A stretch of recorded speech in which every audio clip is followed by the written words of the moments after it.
Okay, we calmed it down last week, went to outer space, and then beyond. So now we're going to amp it up again. Apparently, we're doing the whole violent and then calm down, violent and then calm down. It probably won't be that way every week, but it seems like it's happening a whole lot more than it isn't. This is a battle between two extremely violent movies. One is a movie I know very well, an American History X, that I very much enjoy.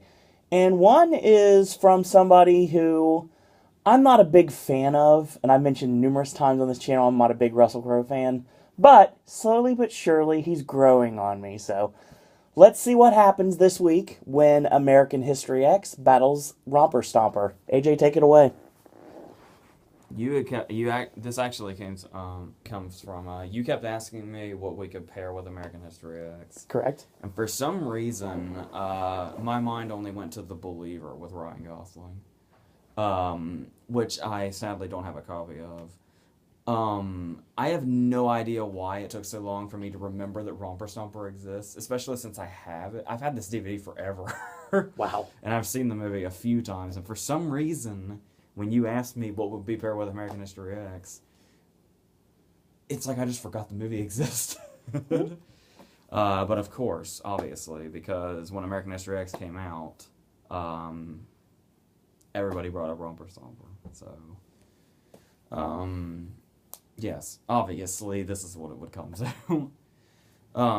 The big difference, though, is even though they're both the same subject matter, they're actually pretty different as far as their themes and story. Because while American History X is more about redemption, Romper Stomper is more about just the lifestyle itself, with no redemption. Romper Stomper is also a bit of a love triangle, which is a little weird, but actually we'll talk about it first so we can get into that. Romper Stomper actually is involved with, well, the focus in American History X is more about the brotherhood between Derek and Danny. The three involved in Romper Stomper are Hando, Davy, and Gabe, who are Russell Crowe, who is their leader. And then you have Daniel Pollock, I think was his name, who has a really tragic real-life story. And Jacqueline McKenzie is Gabe, who I think you can still see in movies every now and then. Daniel Pollock, who plays Davy, committed suicide while the movie was in post-production, throwing himself in front of a train. Which I believe, if I remember, I had heard that Russell Crowe actually has a song devoted to him that refers to him by the name of the character in the movie, and it's something called, like, Davy Hit the Train or something. It was a tribute song. You gave me a look like, oh my god, but it was a tribute song. I can understand. And there's really no plot. It's basically just, well, no, there's a little bit of a plot, okay. They go to their favorite bar basically every day, and that's basically their hangout. And obviously they're these hardcore skinheads. But slowly but surely, the town is basically being overrun by Vietnamese people. And some Vietnamese businessmen come in and buy the bar from the owner. So that's basically when the skinheads have reached their final straw, and they basically start a war with the Vietnamese people in the neighborhood. And amidst this, Handa comes across this girl, Gabe, who has basically run away from home because her dad molests her. And she starts this weird, not really love story, but she and Hando bang a lot. And he basically brings her into this way of life. And Davy is at first, Davy starts off as kind of a side character who's just kind of there. But he progressively comes more into the story, and he's basically Hando's best friend, if you want to call it that.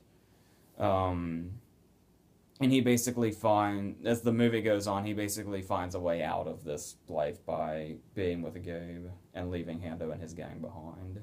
But that's when things get really out of control, that he decides he wants to leave. It's pretty late in the movie when this love triangle slash somewhat kind of not really attempted redemption story happens.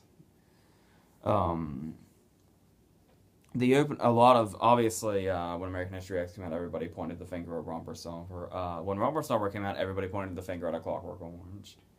Because it's basic, yeah, Hando is basically Alex, and they're all basically the Droogs. And especially the opening scene when they're even in a place kind of like that tunnel, and they beat the shit out of the Vietnamese couple. Yeah, you get a lot. You really get a feel of that.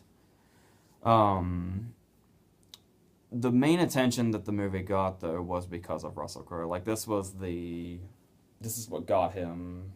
It was way back in 1992, but this is what got attention on him, particularly in Australia. Apparently, I've been hearing that I guess the movie is considered obscure here, but I don't know, I was thinking it was well known here, but I remember hearing about it back in the day, but yeah, apparently it's like notorious in Australia much more than it is here. And Crow just has this. Hando's basically this mysterious character, but you can see just he's got the shaved head, he's got the facial hair, he's got the tattoo of a skeleton arm all down his arm, and he's got the room decorated in like Nazi regalia and all that. And Mein Kampf is basically his Bible. There's actually a scene where he is laying in bed with Gabe and basically showing her the book and saying, you know, this is how he became to have his way of life. And he's just this really intense, unpredictable character. And I love how he's there's one particular scene that stands out where you know how hardcore he is, because there's like a huge portion in the middle of the movie that's just this big epic battle scene between the skinheads and the Vietnamese people. And it's just this, they just start this war in the streets. And people from both sides end up dead. And it's this whole war zone. And then they manage to, once they start getting outnumbered, the skinheads hide in this place. While everybody's like saying, oh my god, it's out of control, we're all gonna die. And everybody's starting to, you know, cry and weep for the fallen ones. Hando's response to all of this is, well, everybody shut up. He's more concerned about just ending this war with him coming out on top. He doesn't really care. Well, he cares, but amidst the battle, he's not really thinking about who they've lost and what blood they've shed and all that. And there's a scene later where he finally reaches his peak and kills a convenience store clerk for no reason. They're basically just there to like buy snacks, and he just strangles the clerk to death just because. But that's towards the end of the movie where he's really starting to lose it. At first, especially when I first saw the movie, I thought it seemed a little uneven because it was kind of like Hando was the way that he was, but then in like the last 15 minutes, he just from out of nowhere snaps into this vicious killer. But I suppose in particular scenes where you can like look into his eyes and stuff, you can tell that was probably always lurking in there. Which is just, you know, more credit to his amazing performance. There's often a complaint that I do agree with, where despite the fact that he's such a major character, we don't really get to know Davy that much. Like, it's just 1 minute he's in the background, and then the next scene, he's like the second most important character. So it would have been good to have more. I mean, there is a lot of subtlety in that performance. I think he got like an Independent Spirit on him or something. But we just needed more of that character, because the whole love triangle portion of it kind of feels a little bit from out of left field. There's not a whole lot of. Really, the focus isn't. The focus really is more on the violence than any of the actual characters, which might be a bit of a point against it, I guess, because we don't really. It doesn't really feel like we get to know much of any of them except maybe Gabe, because we see her whole backstory. I think it's supposed to be kind of a mystery that it's her dad for a while, because he just seems like more of a mentor and just a guy that like she gets money from, that, you know, occasionally wants to touch her in places he shouldn't be. And then later in the movie, when they decide to rob her dad's house, they find out that it's like the scene in Edward Scissorhands, actually. When they decide to rob her dad's house is when they realize, you know, oh yeah, this guy that's been, touching me in the wrong places this whole movie, and I've been trying to get away from is actually my dad. And there's this whole big segment, another scene. It's also like when they raid the house in A Clockwork Orange right before Alex gets arrested. Even all the walls are white, where they just completely tear apart the house, and they spend so much time tearing his car apart that they don't really even get to steal anything because the cops get called and they almost get caught. And the dad manages to free himself from where they've tied him around the toilet. Now, the big question revolved around Romper Stomper is apparently a lot of people have complained that it glorifies the lifestyle. I can kind of see where that complaint comes from, but at the same time, I don't think it's true.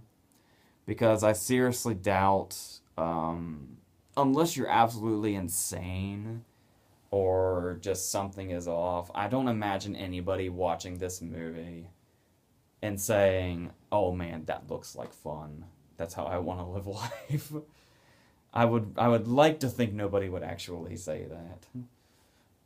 Because you get to the point where, obviously it all ends up with them either dead or arrested, and there's the big tragic scene that sets Hando off where the kid gets shot in the head by the cops. Yeah, I wouldn't say this. I mean, you can kind of... I think they get that sense because the director, Jeffrey Wright, who's not the actor, it's GEO.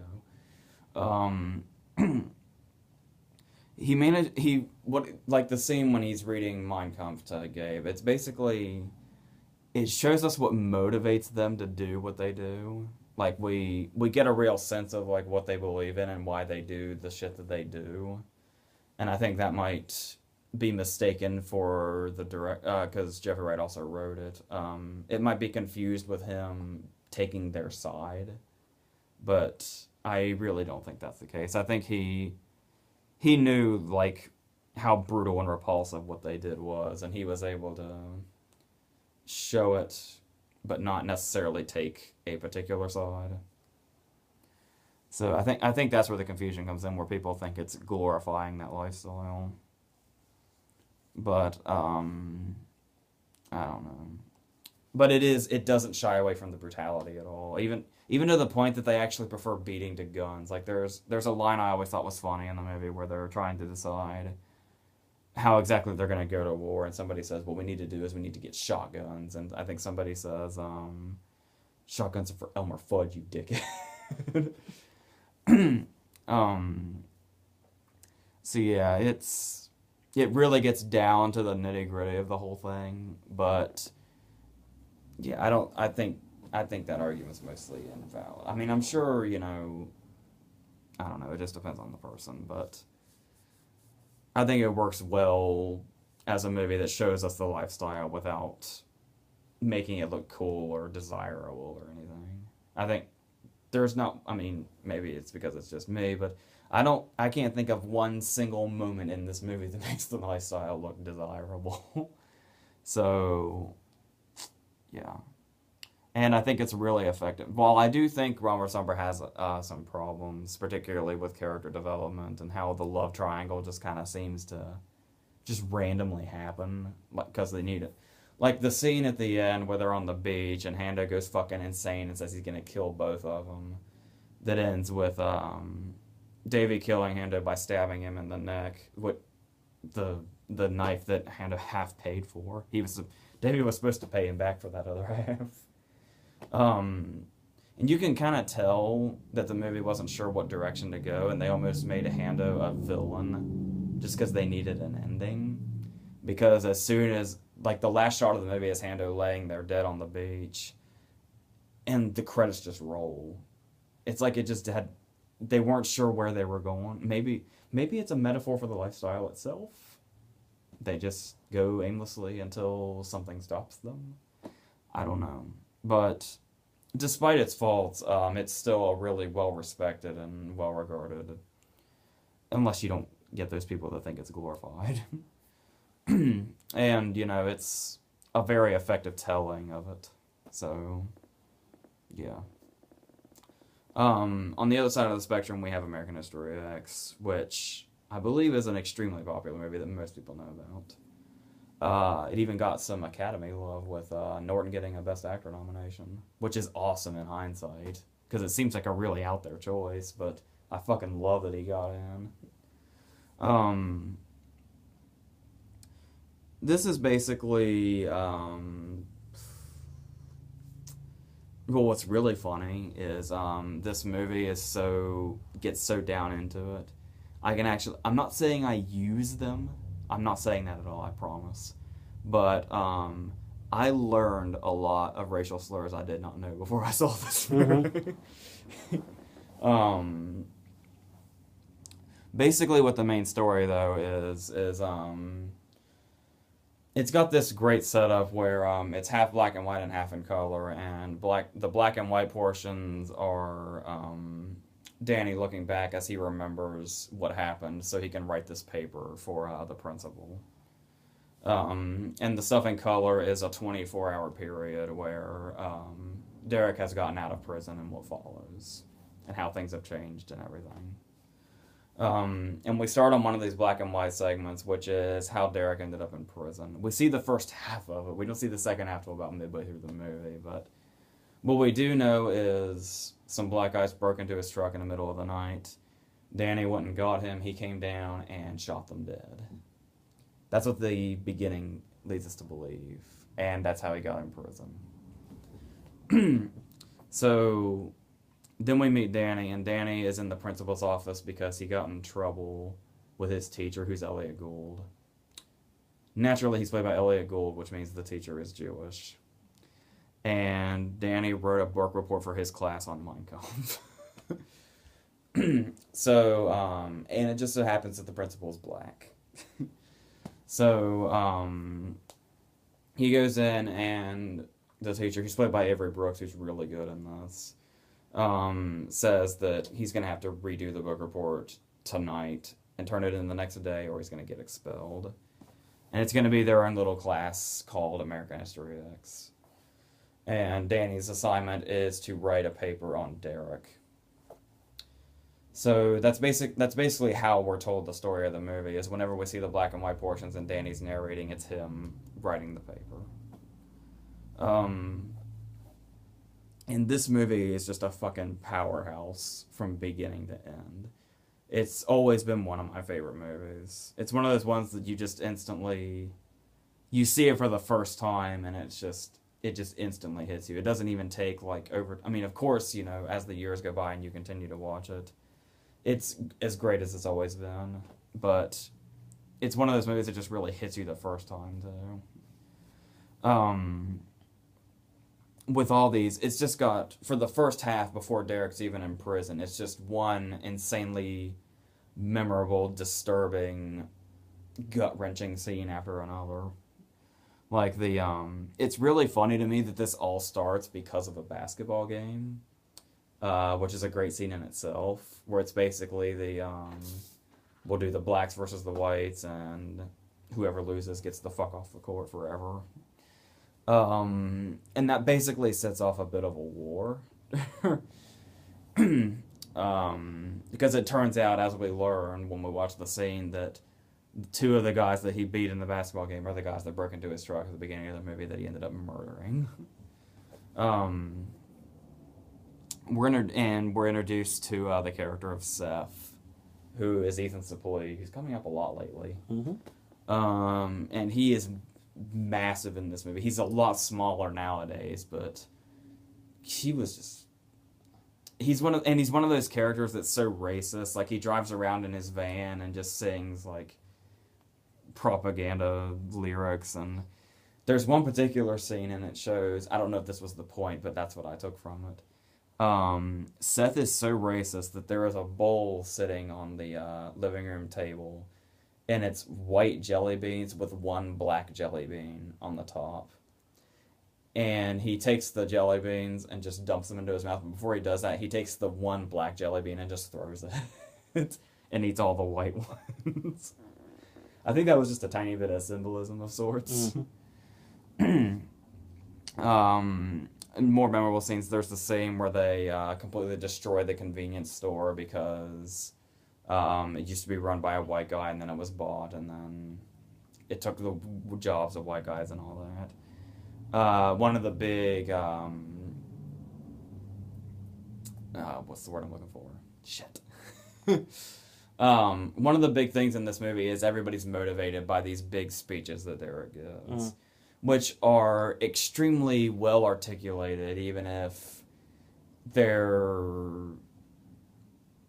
he's blinded by ignorance and hatred when he says them.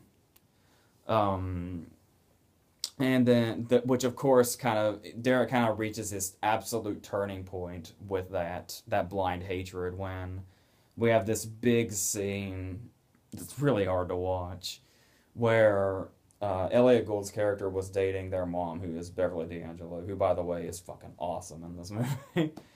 And of course and his girlfriend, who is Fairuza Balk, is there as well. And you have all these battling political points of view and racial points of view. And this scene gets really out of control really fast. And it's another one of the things I really love about that dinner scene with Elliot Gould is it could have been one of those movie scenes that was really just unbelievable and just like cheesy TV movie bullshit. But this scene is so powerful and uncomfortable that it's as effective as a scene like this can get. And then, of course, the haunting and harrowing scene of Derek's arrest, where we see just exactly what he did to those guys. Obviously, the one guy he just shot dead right there on the porch. The most famous scene in this movie, probably one of the most famous scenes of any movie from the 90s, is Derek decides he's going to make this guy suffer a little bit. He's already shot him, but the guy's not dead, and he's laying there on the road, and Derek says the immortal line, "Put your fucking mouth on the curb." I know grown men in like their 40s who will not watch that scene. And we see it from a distance, and the sound is not even that bad. I was just discussing with you, the thing that bothers me is not the sound when Derek actually kicks his head in. It's the scene we get up close where we actually see the guy put his teeth on the curb. Yeah. And you hear those little scrapey sounds as he bites it. Because the sound of it actually happening is barely there, and the scene itself is from a distance. Because we see it practically from Danny's point of view, who's still back by the house. And then you have the whole prison scene where Derek has this big turnaround. And I guess this is a good point to bring up exactly why Edward Norton's performance is so magnificent. Because Derek is so many different things in this movie, and there's so many different places Norton had to go here. Like, one of the first times we see Derek is, they're watching the news and they're talking about Derek being released and where he started from. And supposedly, obviously it's revealed differently later, but supposedly what started this all off was their dad was a firefighter, and he was basically putting out a fire in a ghetto neighborhood and got himself shot and killed. So they're interviewing Derek on the news, and he's still got his hair, he doesn't have the facial hair, and he's wearing like a white 90s hat backwards, and he basically just looks like any other normal 90s kid. And he's giving this tearful, racist rant about how his dad got shot, and it's because it was in a black neighborhood, and just because that's the way they are, that's them shooting each other, and that's what got him killed, and says a whole bunch of words that I will not say on the internet. Like I said, that's not to say I'd say them ever, I'm just saying, especially, Yeah, definitely.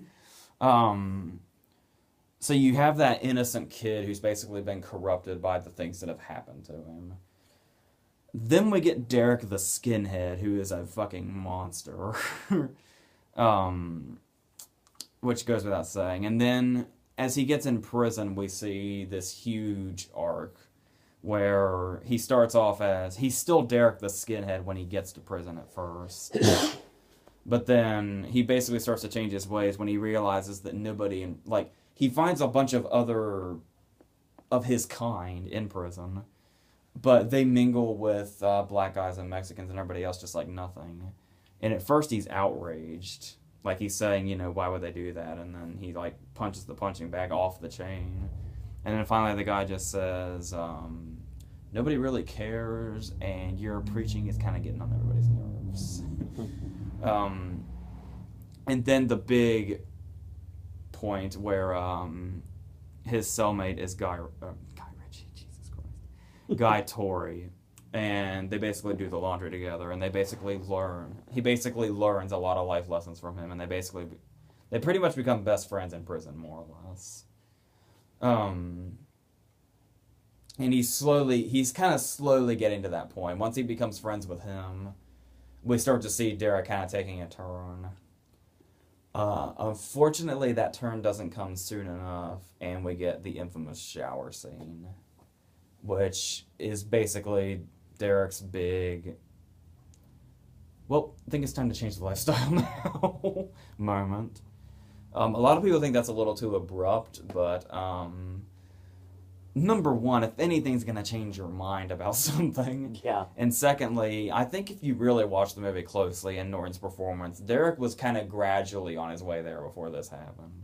Obviously, there were still parts of him that are, like that, but then once the rape happens, obviously, he starts to grow his hair back out, and that's when he starts to just read the books that Sweeney's sending him and doesn't really pay attention to anybody else in prison.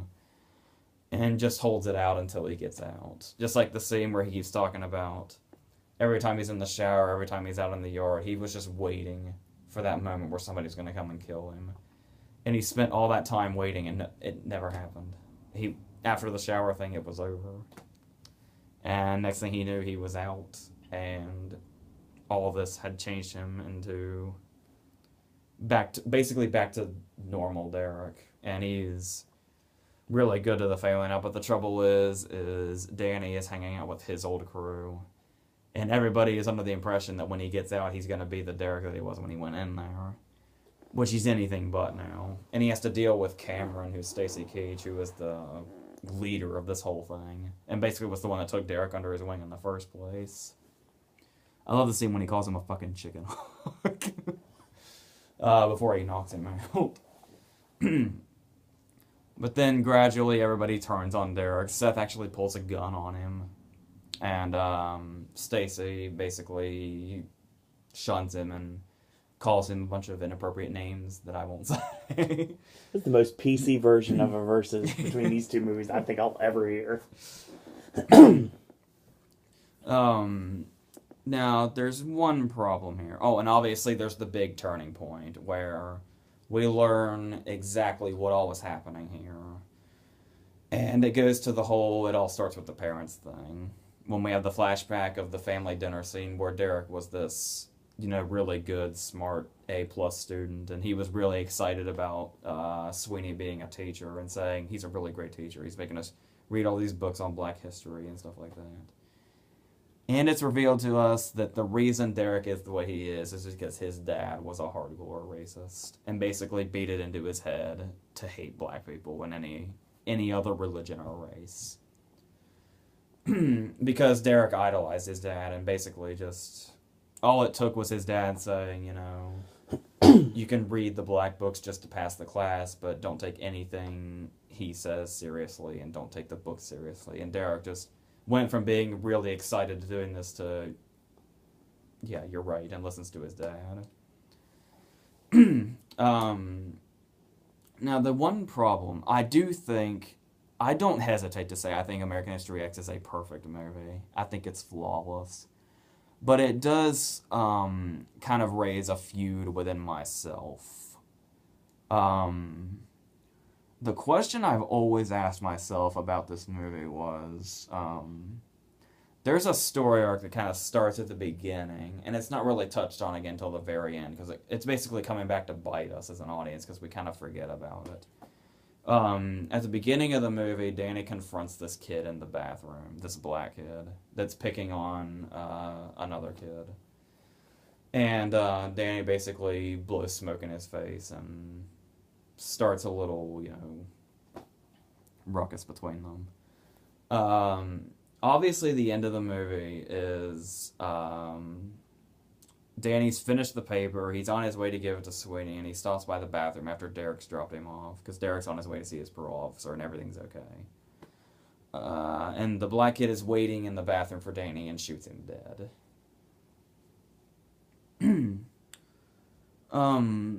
The one question I've always had about this movie was having that scene where Danny gets killed by that kid really necessary? Because this movie has a whole big emotional peak and climax before that scene happens. Yeah. That would have been perfect, because obviously the whole point of this movie is for Derek to convince Danny that this is not the way of life he needs to go. Mm-hmm. He needs to listen to Sweeney. He needs to get through school. He needs to forget about the hatred and all that. There's this great scene, and I've always loved this speech that he gives after he tells Danny everything that happened in prison. It's the line where he says, Danny's basically asking him, how he's dealing with quitting this lifestyle and how he can.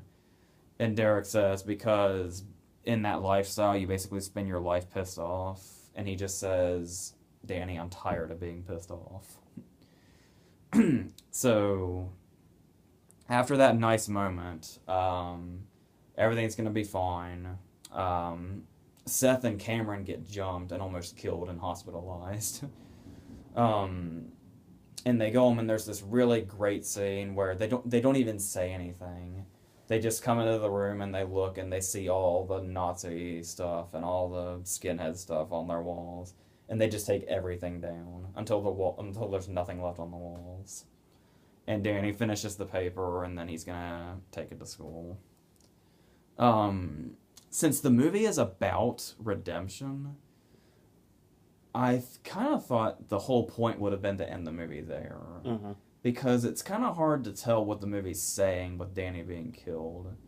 Because to me, that kind of comes off as saying that Derek is basically going to forever be punished for his actions, no matter how much redemption he reaches.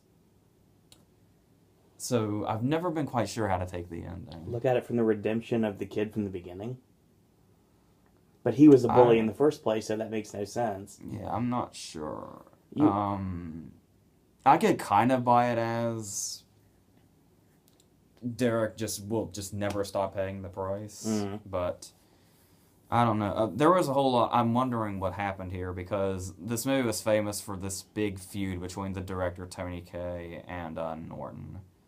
Because apparently Tony Kaye tried to abandon the movie and try to have his name taken off it, because I guess Norton had made so many changes to it. I've never heard the story of how Norton had so much control, because he's not even like a producer on it, I think. But regardless, apparently there was a whole lot of... The movie's different now than it was supposed to be, but... Obviously, I don't want to take the movie down because of how just absolutely great and flawless it is, but I suppose another argument you could make is they just wanted a forced sad ending for drama. Could Derek have stopped the shooting in the bathroom? Well, and there's another thing. It also kind of serves as a bait and switch, because the way they set the scene up is everybody's after Derek after the party, when everybody learned that he was not going to do the skinhead thing now. Everybody wants him dead now. And we see cars like creeping around corners, and we see Derek walking to the parole officer.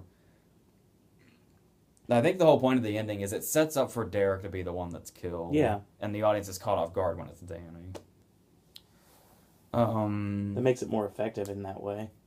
Yeah. But the question still remains, was having Danny die be the ending that necessary? When it could have... I mean, I know it's a little too happy for a movie so bleak, but I think with the redemption story the movie had going, the perfect ending could have been just them taking the stuff off the walls and him turning the paper into Sweeney, but... maybe it's just because it's so hard to escape the bleakness once you get in there. It's not that easy. Maybe. I don't know. So as much as I love the movie, and it's one of my all-time favorite movies without a doubt in my mind, that ending has always sparked debate within myself. So yeah, I guess that's another reason to love it too, because you could debate that like for a while. Anything that makes you think is usually a good thing. Yeah. So obviously, Romper Stomper didn't stand a chance against one of my favorite movies, but Romper Stomper is still a really effective story in itself, and comes from a different angle than American History X does. So they're both worth checking out, but obviously, I think what's considered the more beloved movie is that for a reason. All right. So ends another edition of Versus, and next week we're going to come of age. So don't get your minds out of the gutter, folks. So until next week, AJ, any parting words? That's it.